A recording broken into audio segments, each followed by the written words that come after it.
Looking back, I can't help but think of how Emma and I started. We met in college, both full of dreams, and hit it off right away. Emma seemed like the perfect woman, beautiful, smart, full of life. We spent every moment together, and I was sure I'd found my soulmate. Things moved fast, and I thought we were set for lifelong happiness. But as the years went by, reality took over. The carefree days of our youth gave way to the demands of raising kids, building careers, and dealing with family. The woman I once adored became distant, almost unrecognizable. Our lives were all about responsibilities, leaving no room for us. The love that once felt so strong started to fade. I found myself trapped in a marriage that was nothing like the fairy tale I'd imagined. Intimacy became rare, maybe once a month, and only if Emma wasn't holding a grudge. In the early days, we were together 4 or 5 times a week, and her passion was part of what made me fall for her. Now, she's cold, uninterested, like she couldn't care less about being close. Emma has 2 sisters, Laura and Diana, and all 3 of them were known for being lively, especially in their love lives. I was thrilled when Emma picked me. We got married 12 years ago after she got pregnant in college. We were seniors, in love, and planning to marry anyway. Our daughter Grace was born 5 months after the wedding, and our son Ethan came along a year and a half later. The kids have always been spoiled by Emma, her sisters, and her parents, who never liked me because I couldn't give Emma the life they thought she deserved. Emma's family has always looked down on me. They never worked a day in their lives, living off inherited wealth, and now they're nearly broke. Though only I know that from checking property records. Her sisters married men with money. Laura's husband, Jack, runs dry cleaning stores, and Diana's husband, Tom, inherited a house and cash from his grandparents. Tom claims to run a marketing firm, but I've never seen him actually work. Like Emma, they're all fun at parties but useless when it comes to anything real. 2 years ago, I hit my breaking point. I was sitting in my office, frustrated after another morning of taking care of myself in the shower, and I finally faced the truth. My life was a mess. Almost no sex, a lazy wife who doesn't lift a finger, and 2 kids who don't respect me. I work at a job I hate, where the company treats us like servants. I live in a house that's too big, near her family, in a place where it snows for months, a nightmare for someone like me, who grew up in the South and hates the cold. I drive a beat-up car that used to be Emma's before she wrecked it, traded in mine, and bought herself a new one. And God forbid I drive the new car, unless I want a verbal lashing and weeks of no intimacy. We're paying for a house we don't need, a sickly dog that requires meds just to survive, and a maid who comes twice a week because housework made Emma too tired for intimacy a decade ago. That small improvement lasted 2 months, but the maid stuck around. We're paying for a clubhouse membership Emma uses to hang out with her sisters and friends, while I don't even play golf. She spends money on clothes and hairstyling for her social life, tennis lessons for herself and the kids, even though none of them are any good and they never play. If my kids could, they'd stay glued to their devices all day, probably high. Then there are the vacations. We take 3 a year, 1 in winter for skiing with her family, which I can't do because of my bad knee, 1 in spring to a big city for shopping, and a summer beach trip I'm not even invited to. Holidays? Always spent at her family's houses. Meanwhile, my parents live in a cozy little bungalow on a southern beach, but we never visit because it's too small for Emma's liking. I'm constantly surrounded by her family, none of whom respect me. They mock me because I don't come from money like they do. No matter how many hours I work, Emma and the kids don't appreciate anything I do to make their lives comfortable. And if that wasn't enough, Emma's been cheating on me. Yes, she's a liar and a cheat. I didn't find out by accident, though. A few months before I hit rock bottom, I started piecing things together. I wanted to understand why Emma seemed so content without sex. Either she'd lost interest, or she was getting it elsewhere. So, I decided to investigate. In today's world, surveillance tools are easy to get. I set up spyware, recorders, and cameras all over the house. First, I put a recorder in her car, connected to the battery so it would last. Then I installed cameras in every room except the kids' bedrooms, even covering the outdoor areas like the patio, pool, and garage. Everything fed directly to my computer. Soon after, I figured out her phone's passcode from the recordings. One night, around 3 a.m., I unlocked her phone and installed software that let me track everything. Calls, messages, you name it. That's how I started uncovering the truth about her betrayal. To ensure I had complete control, I upgraded our internet to business class, giving me remote access to my home PC from my phone.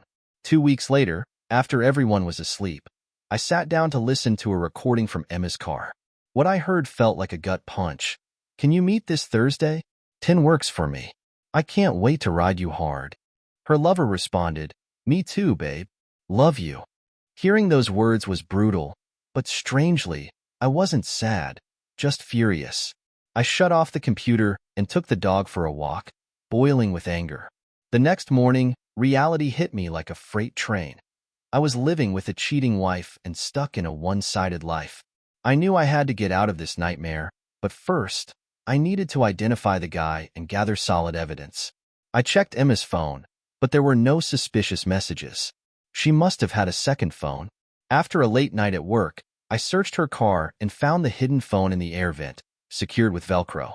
Using the same passcode, I installed tracking software and returned everything to its place. The recovered texts were 2 years' worth of deleted messages, and what I uncovered was shocking. Emma and her sisters had been comparing their lovers' performances and even discussing swapping partners. Emma's latest affair was with our daughter's soccer coach. Laura had her sights on a grocery store clerk, but Emma and Diana warned her to steer clear of unmarried guys. Their mom even had rules for cheating. Diana was sleeping with a mechanic who had been with all 3 sisters, and their mom, too. Emma had even slept with Jack and Tom a few times, but her sisters pushed her to keep them in check. I knew I needed a way out, but I wanted more than just an escape. I wanted to destroy everything. No alimony, no kids, since Emma had already ruined them, and to make sure Emma and her family suffered. The first step was creating chaos among them, so I pretended to be clueless while I picked fights over trivial chores, causing Emma to snap at me. After a week, I moved into the guest room, playing the long game. I also started planning how to take down her sisters and use her toxic family to my advantage. While visiting Laura and Diana's houses, I discreetly took photos of alarm clocks, wall clocks, smoke detectors, and a doorbell cover. I'd already replaced the smoke detectors at our house, so I knew what I needed. It took some work, but I found matching parts on eBay. After installing hidden cameras in each of their homes, I hosted a pool party and invited everyone over. While they were distracted, I borrowed their keys and installed monitoring software on their phones, knowing their passcodes from previous recordings. During the party, I accidentally dropped a bag of ice, and Laura snapped at me. "Are you completely useless? Go get more ice." I apologized and left, stopping by their houses on the way to finish installing surveillance equipment. When I got back, Diana sarcastically said, "Took you long enough?" I made up a story about a flat tire, and no one cared or thanked me. A couple of days later, I had video proof of Diana with the mechanic. They tore through the house, leaving clothes everywhere, no foreplay, just straight to the action. Afterward, the mechanic said he had to leave before his wife got suspicious. Diana tried to talk him into another round, but he told her he needed to save energy for his wife. I watched as he entered his phone code right in front of the camera. The next Thursday, I broke into his place and installed tracking software on his phone while they were busy. From there, things got even crazier. Laura's secret lover turned out to be her own uncle, with her aunt fully involved. The 3 of them undressed and went at it together. It was so disturbing I found myself wishing I was watching National Geographic instead. Then, to my surprise, I caught my wife with Holly, the stunning redhead from next door. They spent the whole time kissing, and oddly enough, I enjoyed watching that. Afterward, Holly took a shower and left, walking home bow-legged. The shocker came when Jack and Tom entered Laura's bedroom and undressed. What I saw that night made me swear I'd never shake hands with them again. I also had footage from Emma's parents' house, though I skipped most of it to avoid seeing them naked. But I did catch her uncle with her mom while her dad sat watching nearby. After they were done, Emma's mom pulled out a machine that looked like an industrial jackhammer and went to town.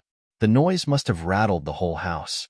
In the end, getting this evidence was surprisingly easy, but it was a whole lot weirder than I could have ever imagined. As I watched the footage, I couldn't help but wonder, could I get Morgan Freeman to narrate these videos? You're probably asking if this was all obtained legally. To be honest, who cares? I never intended to take this to court. My real goal was to make sure no one else would want these tapes involved in a legal battle either. But before I could send anything out, I needed to remove the recorders and cameras from their homes to cover my tracks. Taking them out was easy. I threw another pool party and, like always, accidentally dropped a bag of ice. Emma sneered, "Nice job, numbskull." Laura chimed in with, "Does he even have any?" And Diana piled on, "Aren't they in your purse?" They all laughed, even my daughter, Grace, muttering, "Mom, why is he always so embarrassing?" Jack, always ready with a jab, added, "Ask for help next time." Tom quipped, "We can have one of the girls help you." Finally, my son, Ethan, sneered, "Man up, Dad." The whole family laughed like it was one big joke. It gave me the perfect excuse to leave and retrieve the hidden cameras, replacing them with new ones while grabbing another bag of ice. With everything reset, I moved on to the next phase, sending the evidence. First, I sent the video of Diana with the mechanic to her and Tom. Then, I sent the footage of Laura with her uncle and aunt to her and Jack, along with a message, "You shouldn't mess with another woman's husband." Did this cause chaos? Not quite. The sisters ran to their mom, who delivered her usual line, "It's for the children's sake. It was just a mistake. She loves you." But the real twist came when their mom privately told each son-in-law, "You're our favorite, and we plan to leave all our inheritance to you and our daughter." Each one thought he was the chosen one.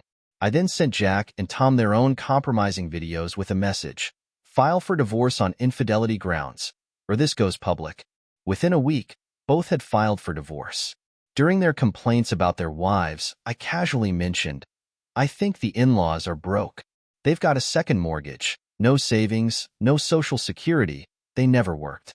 That was the last straw for Jack and Tom. They filed for divorce using the same attorney, realizing their wives' supposed wealth was non-existent. The fallout was quick.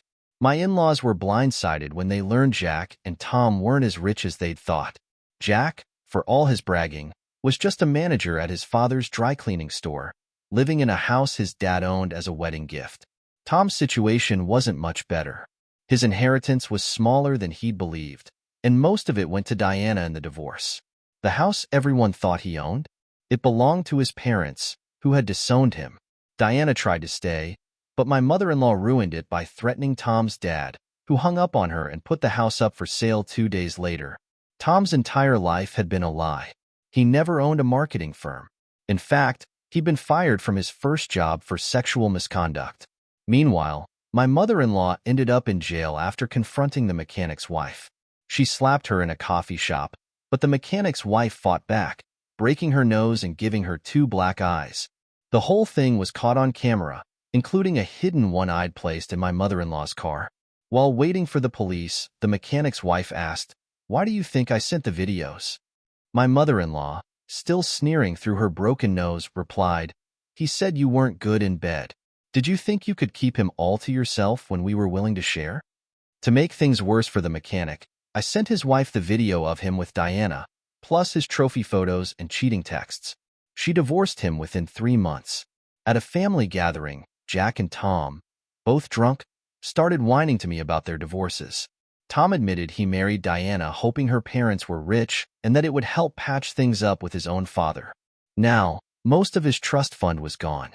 Jack revealed he married Laura thinking he'd inherit his father's dry cleaning business, but with his father's new wife pregnant, he doubted he'd get anything at all.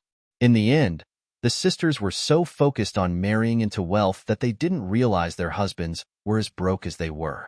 Both Laura and Diana ended up moving back in with their parents, bringing their kids with them. My in-laws, who once prided themselves on their daughters, now found themselves stuck with them again. Their once proud family had fallen apart, and they were left cleaning up the mess. My mother-in-law even grumbled, "Do we really have to put up with those 2 witches and their loser kids?" With the sisters divorced, my little hobby was finally paying off. Life at home improved, if only slightly. My wife even complimented me briefly, saying I was doing better as the main breadwinner compared to her sister's exes. Of course, that compliment quickly turned into another joke at my expense. While my mother-in-law was recovering from nose surgery, I got a break from her meddling. Her nose healed crooked and slightly bigger, a small but satisfying victory. Meanwhile, my frustration with my boss, Mike, continued to grow. He had become greedy and self-centered as the company expanded. Our bonuses, once $16,000, had shrunk to less than $2,000. With inflation and rising costs, I was actually making less money every year. Since my surveillance skills had worked so well with my family, I expanded my hobby to Mike's office, home, and his secretary Tara's apartment. Rumors had been swirling about Mike and Tara having an affair, and it wasn't hard to confirm. During a management meeting, I swiped a copy of Tara's apartment key and installed cameras and monitoring software. With access to their phones, I quickly uncovered their Thursday meetups at Tara's place. The video evidence was clear. Mike wasn't just cheating, he was doing a poor job of it too. He barely lasted 60 seconds, so I didn't have to watch long. Tara and I always got along well at work, and I wasn't interested in her like the other men. She was always professional, dressing in long skirts and minimal makeup, so I assumed she was overweight. But after seeing the videos, I realized she was far from it. She worked out regularly and kept in great shape, dressing in oversized clothes to avoid attention. After a few weeks of surveillance, I quit my job. I had built the company's software from scratch and knew Mike would eventually need me. Coincidentally, an old part of the code got corrupted and the backups went missing, a convenient mistake by IT. I started working from home, keeping a similar routine. 2 weeks later, Mike came begging me to come back. I negotiated a contract at double my previous hourly rate, which meant I could now quadruple my old salary with overtime. I rewrote the corrupted code from memory, improving it and adding features the sales team had requested. The other modules needed adjusting, which made my sales module even better. Customers loved the updates, and within 30 days, my contract was extended indefinitely. Not long after, my wife received a letter from an attorney about a distant relative who had passed away. We met with the attorneys and learned her great-uncle had left a trust fund, providing $4,000 a month to a family member of good moral character.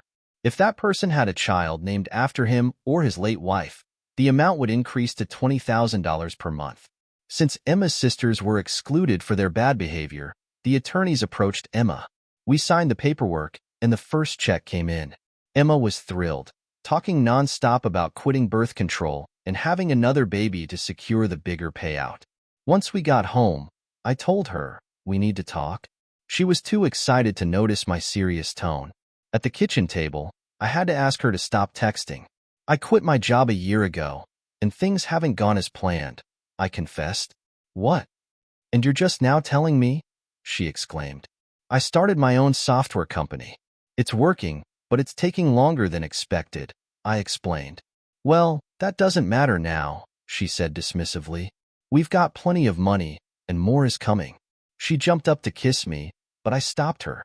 "I'm never going to have sex with you again," I said bluntly. Her face turned red with anger. "What did you just say?" "I'm never going to sleep with you again," she screamed. "Who do you think you are?" Calmly, I pulled out my phone and showed her a video. "Remember when your sisters got those tapes from the mechanic's wife? We got one too, but I deleted your copy so you'd never know. I kept mine, just in case." I played the video, and Emma froze, her eyes wide, mouth open, arms hanging limp at her sides. I even met with the mechanic's wife and begged her to let us reconcile. I explained that I allowed you to be with other women because I couldn't fulfill that need. For a brief moment, I saw something close to compassion in her eyes, but it quickly vanished and was replaced with a cold, calculating look. "That's in the past," she said, her tone shifting. "What do you mean you won't have sex with me? We haven't had sex in over a year. Why would I start now?" Emma looked confused. "Because of the money, dear. $20,000 a month is a lot. Don't be mad at me. I've been stressed, but that's behind us now. Let's focus on the future and have a baby." "No," I replied. "You've treated me horribly since the day we got married." Her tone turned icy. "Listen, you worthless piece of crap. We're going to have sex and make a baby, or I'll divorce you. Got it?" Emma snapped, jabbing her finger at me. I stared at her, unfazed. And I'm not sharing the $4,000 a month either, she added, trying to sound tough. I relaxed, responding calmly, fine by me. I'm filing for divorce on the grounds of infidelity. Can you give me the number of the attorney we just met? They seemed competent. Emma's bravado crumbled as she realized I had the upper hand. She softened her tone. It was just sex. I don't love her. I only love you. Let's not throw away everything we've built. I shot back. I'm just catching up on the new rules. She tried to backpedal. The cheating was a mistake. I love you, and I want things to go back to the way they were. I agree, I said sarcastically. Let's go to the bedroom right now. I knew you loved me, she said, sounding hopeful. But then her tone turned sharp. No, I was lying. See how easily you believed me. Interesting being on the other side. Huh. If you really loved me, you'd want to make this work, she continued. All right, you're right. I'll work harder on our relationship, I conceded, playing along. I knew you loved me. Want to make it up to me in the bedroom? She asked softly. No, I said firmly. I'm never having sex with you again. Emma was stunned. But you just said you'd work on us. Yes, I did, I admitted, feeling detached. I was lying. Emma looked like she might cry. Do you really mean that? She asked, her voice trembling. Nope, I lied again, I replied coldly. It gets easier the more you do it. Emma, trying to regain control, said, My parents are billionaires, and you'll never have to worry about money again. You'll have an unlimited allowance for life. She pouted. Not funny, I said. Isn't it hard talking to someone who lies to your face? I added. Emma, now flustered, apologized. I won't lie again, she promised. Will you stop lying to me? Yes, I assured her. But as she teared up and professed her love, I remained indifferent. I'm not sure I believe you, I replied. Your family was pretty disrespectful the other day. No, you know they were just kidding. Let's have a party this weekend so you can see how much they adore you, she suggested, trying to make amends. Sounds fun. Will Tom and Jack be there? I asked, feigning interest. Of course, she confirmed. You're not lying to me again, right? She asked cautiously. No, this will be a party to remember, I said with a grin. The next morning, I heard someone try to pick the lock on the guest room door, where I'd been sleeping for over a year. Thankfully, the deadbolt held. Emma started calling family to invite them to the party. Listening in on her conversations was hilarious. She had to bribe her sisters with some of the $4,000 just to get them to come. Jack and Tom were easy. She promised them a menage a trois if they showed up.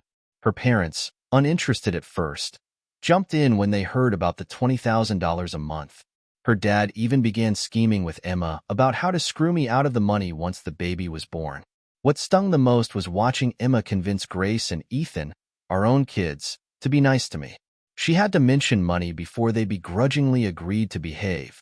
Their attitude disgusted her, and she threatened to take away their allowance, phones, and future cars if they messed it up. They quickly promised to be perfect. But I wasn't hurt. 7 years ago, I started thinking of them as angry stepchildren. That's how they treated me, and it was the level of respect I had in the house. When the party finally happened, you'd have thought I won the lottery. Everyone was overly nice, but the fake smiles and clenched teeth were hard to miss.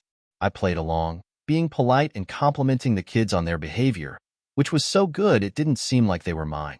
I mentioned to Diana that I'd run into her boss at a downtown hotel, making her visibly nervous since she had just been with him. He's married with 4 kids, but she's been trying to latch onto a wealthier man. At the bar, I found Jack and Tom and asked about their social life now that they were single. When they mentioned a particular club, I scowled and said, I've heard that's where divorced guys go to get drunk and taken advantage of. They both chuckled awkwardly, not sure if I was serious. And so, the night went on, full of phony smiles and shallow conversations. I kept my cool, knowing full well that I was the one holding all the cards now. They went pale. I had bugged Jack and Tom's new apartment after all. Casually, I mentioned to my father-in-law that I thought I'd seen him and his brother at a restaurant with a young woman named Ainsley. My mother-in-law's glare could have melted steel. What she didn't know was that Ainsley was a transgender woman they'd met at a hotel. My father-in-law suddenly needed a refill, despite his glass being full. I guess he never shared those details with her. Later, I found myself alone with my mother-in-law by the pool. I made small talk about how nice it was to see everyone together. She mentioned Jack and Tom staying friends and becoming roommates, though her expression suggested she suspected there was more going on between them. I commented on how Laura and Diana would bounce back, though balancing work as a waitress and secretary with raising 2 kids would leave them little time for romance. I also casually mentioned my kids' progress in school and suggested a pool party to motivate them, knowing full well the pool had been emptied to cut costs years ago. I then brought up seeing her husband and his brother with her niece at a hotel restaurant. I showed her a photo I had carefully edited, removing high heels and raising a napkin on her husband's lap. She stared at it for nearly a minute before quietly asking me to send it to her, seething with anger. As I looked around, I realized everyone was watching us, and my normally loud, controlling mother-in-law was utterly silent, a first for her. "So, I guess Emma told you about her little windfall," I said. She quickly responded, "Yes, it's a great opportunity for you two to get ahead. You should consider having another baby to secure your financial future, especially with your job situation." Her eyes gleamed with greed. "Well, Emma and I have had some marital issues," I replied. "We'll see if we can work through them." "She loves you," my mother-in-law said, almost drooling at the idea of the money. "It's a lot of money, after all. I hope you'll encourage her to do whatever it takes to make our marriage work," I added with a sneer. "Don't take too long," she warned. "She has other options." I leaned back. Other options? Her sisters can't help. Infidelity is off the table for them. And if Emma tries to divorce me, I'll sue for infidelity. I've got proof. If she gets pregnant by someone else, the DNA test will reveal it. Her mouth dropped open in shock as I explained I had already secured a lawyer with all the evidence. Any lawsuit would cut off the money. So, what were these other options? I asked. She was speechless, and everyone at the party was staring at us, confused. Finally, she muttered, "Can you get me another soda, please?" I took her glass and headed to the kitchen, watching her frantically whisper to her husband and daughters. When they realized she was staring at me, they all turned to look. She grabbed her husband's hand and left the party without another word. The 3 sisters stormed into the house, berating me for upsetting their mother. From that day on, my mother-in-law never spoke to me directly again. Next, I turned my attention to Tara, my boss Mike's secretary. She was a 5 feet 8 inches divorcee whose husband had cheated on her. After looking into court records and her PI's findings, I hadn't originally planned to involve her in my schemes. But after overhearing her complain about Mike and how disappointed she was with what she'd become, I saw her potential for my new software company. I'd already taken some discreet photos of Mike and Tara leaving a hotel together. Nothing too explicit, just enough to show physical engagement. I sent the pictures to Mike's wife. That evening, Mike's wife confronted him with the photos, reminding him of their rules. No public displays, nothing around the children, and never in their home. Mike tried to argue, but she wasn't easy to sway. I knew I'd have to escalate things. That Monday, Mike fired Tara. I was waiting outside the building as she left, looking visibly upset. "Hi, Tara. What's wrong?" I asked, noticing her expression. "I just got fired," she said, barely holding back her frustration. "Sorry to hear that," I responded. "Can we talk? I have something you might want to hear." She stopped and stared at me. "What do you want?" she asked suspiciously. "I want to offer you a job," I said directly. "Doing what?" she asked, curiosity piqued. "Sales, at my software company," I explained, keeping it professional. "I didn't know you owned a software company." "Wait, how did you know I was getting fired today?" she asked, sharp as ever. I looked her in the eye. "Let's just say I've been keeping a close eye on the competition, and I didn't want to miss out on talent." "How much?" she asked, getting straight to the point. "Same salary, plus 20%, but you'll need to pay for your own apartment. I saw your place listed in the company books, and I don't want any strings attached," I clarified. "Deal," she said without hesitation. "When do I start?" "You're already on the clock," I replied. "I'll pick you up around the corner so Mike doesn't see you." "He's probably watching," I added, planning ahead. As I walked away, I glanced back and saw Tara flipping off Mike's office. I picked her up and we headed to my house. During the drive, I opened up about my marriage. When I mentioned I hadn't slept with Emma in 2 years, Tara asked if I was joking. Not since I found out she was cheating, I admitted, the weight of the situation sinking in. I explained that I wouldn't be married much longer but needed Emma's help to get my company from Mike. I asked Tara to keep it quiet, and she smiled warmly. Those brown eyes of hers were something else. When we arrived, Laura was already there, her voice filled with suspicion. "Who's this?" she growled. "This is my new head of sales and marketing," I said, making it clear who was in charge. Laura grudgingly accepted. Tara seemed surprised by her new title, but I set her up at a desk next to mine, and we spent the day going over my new software. She was impressed, especially with the sales module. Over the past 2 years, I had rewritten all of Mike's programs. The new software was faster, smaller, and far more intuitive. I gave Tara a few leads to work with, and she quickly set up appointments for demos. Before she left, I told her I'd be having a conversation with Emma in the kitchen that I wanted her to overhear. "I might need your help tonight," I hinted, suggesting the seriousness of the situation. Later, I called Emma into the kitchen. "We need to talk," I said bluntly. "I'm not going to have sex with you." Emma was taken aback. "But we've been getting along so well," she protested. "I didn't waste time. I need you and your sisters to sleep with someone." "What? We're not hookers," she snapped. I remained calm and offered her a deal. "What if I promise to give you a divorce so you can remarry and have a legitimate baby?" Emma's attitude shifted. "You'll let me divorce without claiming infidelity?" she asked, intrigued. "Yep," I confirmed. Emma smiled. "Who do we have to sleep with?" "My boss, Mike. You and your sisters need to meet him at a hotel room tonight." I laid out my plan. Emma tried to negotiate for another day, but I insisted it had to be that night. "He just dumped his girlfriend and will be looking for a rebound." "Who'll watch the kids?" she asked. "Tara and I will," I reassured her. Sensing her hesitation, I pulled out a new purse. "Here's a gift," I said, pointing out the hidden cameras on it. "Just make sure nothing blocks the view." Emma looked uneasy. "I'm not sure I'm comfortable being recorded," she admitted. I didn't hold back. "I've got weeks of videos of you with other guys, Jack, Tom, Holly. Don't tell me you're shy now." Emma's face fell. "You have videos of me with Jack, Tom, and Holly?" she asked softly. "Yep, and plenty more," I confirmed. Desperate, Emma asked, "If I do this, will you destroy all the recordings?" "Absolutely. Do this for me, and they're gone," I promised. Emma, now resigned, agreed to the plan and called her sisters. Within 20 minutes, they showed up in the smallest outfits I'd ever seen them wear.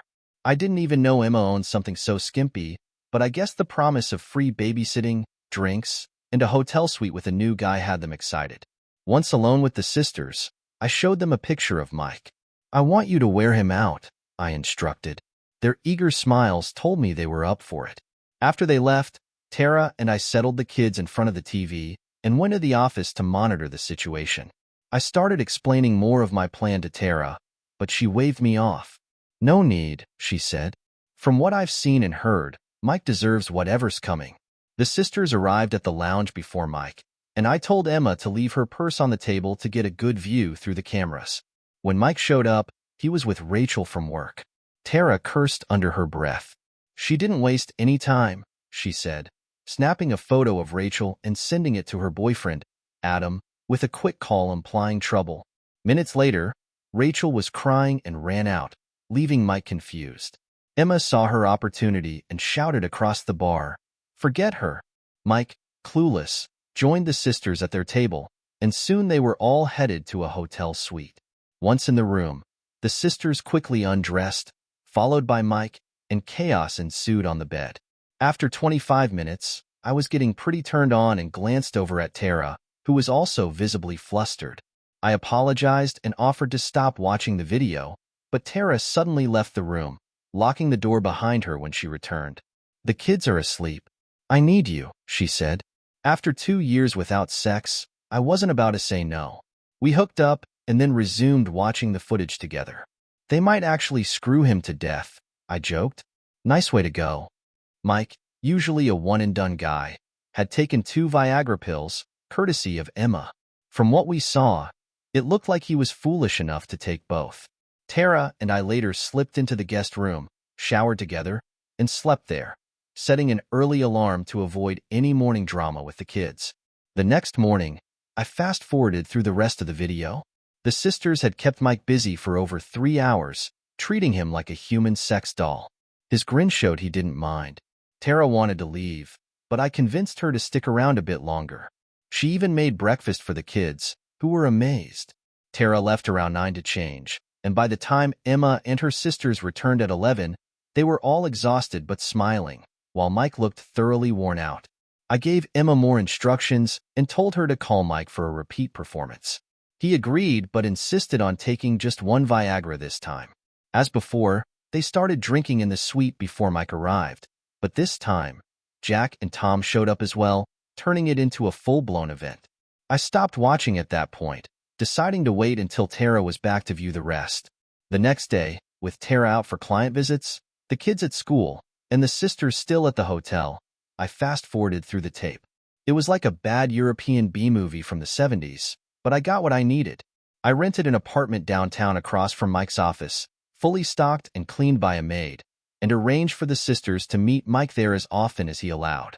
When Mike tried to skip a day to rest, I gave the sisters tips on where to accidentally bump into him, making sure he couldn't escape them. To keep Laura and Diana motivated, I promised them 10% of Emma's future $20,000 monthly allowance once the divorce was finalized and the baby was born. Emma agreed, knowing her sisters would mooch off her otherwise. With their cooperation, the plan moved smoothly. Eventually, I sent a highlight reel of Mike's escapades to his wife, blacking out everyone's faces except his. I worried my plan might fail, since Mike's wife was strikingly attractive and the daughter of a local mob boss. When Mike got home, his wife dragged him to the bedroom, stripped him, and hogtied him to the bed. She played the video on their big TV while Mike begged for forgiveness. Without a word, she pulled out a giant paddle and beat him. Then, she coldly announced, "I'm divorcing you. If you fight me, I'll release these videos to everyone you know." Mike, terrified, nodded in agreement. She added, "I'm leaving for a week on a yacht with my boyfriend. When I return, I expect the locks changed and you gone. You get nothing but your clothes and car. If you come back, there will be consequences." Mike, still gagged, screamed, but she walked out. The next morning, 2 large men in suits untied him and forced him to leave, weapons drawn to make sure he complied. Mike's wife filed for divorce that day. Though shaken, Mike was too busy with the sisters to dwell on it. He moved into the apartment, making it easier for them to control him. When they saw the bruises from the beating, they laughed, and Laura even spanked him until he cried. Mike's wife froze all his accounts, and soon he struggled to pay his employees. Losing 25% of his business to a new competitor didn't help. I called 3 key people at his company, hinting that payroll might be an issue, and offered them jobs. They didn't commit immediately, but I left the door open. A few days later, Mike tried to access his garage, only to find it locked. I texted him, "I told you, just your clothes and car." He believed his wife was behind the leaked videos, but he was shocked when a tape of him with Jack and Tom circulated in the industry, thanks to an anonymous tip to a gossip-hungry competitor. Within a week, those key employees accepted my offer. Mike's reputation was ruined, and his company was on the brink of collapse. Within 60 days, I'd captured 90% of his clients. His company shut down 2 days after his divorce was finalized. With my own business thriving, I filed for an uncontested divorce from Emma and paid to expedite the process. I gave her the house, though she didn't know I'd taken a second mortgage on it to fund my startup, half of our $8,000 joint account, her car, and nothing else. When she demanded half of my company, I told her it wasn't worth anything on paper yet and threatened to change the grounds for divorce to infidelity. She quickly signed the papers, thinking, $20,000 a month, here I come. We were divorced 60 days later. The day after our divorce, Emma married the mechanic, likely expecting to live in wealth and luxury. She blew through the $8,000 from our account and $20,000 from her parents on the wedding. Soon after, She was pregnant. Rumor had it they were getting intimate even during the ceremony. 3 months later, Emma and her mom went to the trust fund lawyers, expecting the $20,000 monthly payments to start. They were shocked to find the trust had already been awarded to someone else. The confrontation got so heated that the lawyers had to call the police. The audio from that day was pretty amusing. A few weeks later, Emma showed up at my house, wearing a short red dress with no underwear, trying to reopen our divorce settlement. She offered to get back together, lifting her dress and asking if I missed her. I snapped a picture and asked if her new husband would appreciate it. Then I slammed the door. She banged on it, screaming and crying, begging me not to send the photo. I told her I wouldn't, so long as she never came back. Her last words before leaving were, "I'm sorry I ruined our marriage. I wish you had been enough for me." She was clearly delusional. I eventually quit my surveillance hobby, destroying all the recordings. Mike disappeared after his company collapsed, and his last known location was in San Francisco's Castro district. His wife remarried a younger CEO and had 3 kids with him. My own kids graduated from high school and ended up in dead-end jobs. They asked me for work, but I told them to call me when they became programmers. Jack and Tom leveraged their notoriety from the scandal into minor fame, befriending a successful business owner looking to retire. Laura ended up in a better place, marrying Holly after Holly divorced her husband, and they seemed genuinely happy together. Emma's parents lost their last property and eventually divorced. Emma herself stayed married to the mechanic for about a year before losing her house and being left by him. She now works as a waitress, living in a trailer while raising the mechanic's child. For those who had cheated with my wife and others, I didn't let them off easily. After Emma lost the trust fund money, I sent all the incriminating videos and recordings to their spouses and families using Emma's personal email. I sent over 300 emails, cloning her phone to ensure delivery. Emma texted me angrily, accusing me of breaking my promise to destroy the recordings. I replied, "Thanks for making honesty unnecessary in our marriage. It made getting what I wanted so much easier." She never responded again. As for the fallout, I counted 13 divorces linked directly to Emma, Diana, and their mechanic lover. The mechanic, known as Lefty, after an incident with Laura and Holly, ended up with a permanently damaged tool bent 90 degrees to the left. He tried to press charges, but explaining the injury during sex made his case hard to take seriously. The detectives couldn't keep a straight face. I later met with Lefty's ex-wife to apologize for the blame she took during the sisters' divorces. She joked about breaking my mother-in-law's nose, calling it the highlight of her year. I introduced her to my recently divorced 6 feet 2 inches neighbor who used to play rugby. They hit it off, and after a barbecue at my place, she and her kids stayed at his house and never left. They got married 6 months later, with Tara, 7 months pregnant, as a bridesmaid. As for me, my business thrived. Before retiring, Tara secured 3 major clients, ensuring our company's success. We got married quickly. I couldn't help it. I keep getting her pregnant. We're now expecting our 4th child. We moved near my parents to a beachfront property, where it's warm 300 days a year. Our house is small, but we spend most of our time on the large back deck with our 3 huge dogs. I even taught the dogs to bark and growl at a picture of my ex-wife, just in case she ever shows up looking for money. Funny enough, one of the local vet assistants looks just like Emma, so she has to hide when my dogs are around. Before we got married, I showed Tara all the details of my surveillance hobby. She took it as a warning but laughed and said she had nothing to worry about. A perfect response. And yes, as you probably guessed, I was the executor of Emma's uncle's trust. I closed the trust, reclaimed the money, and started my new life.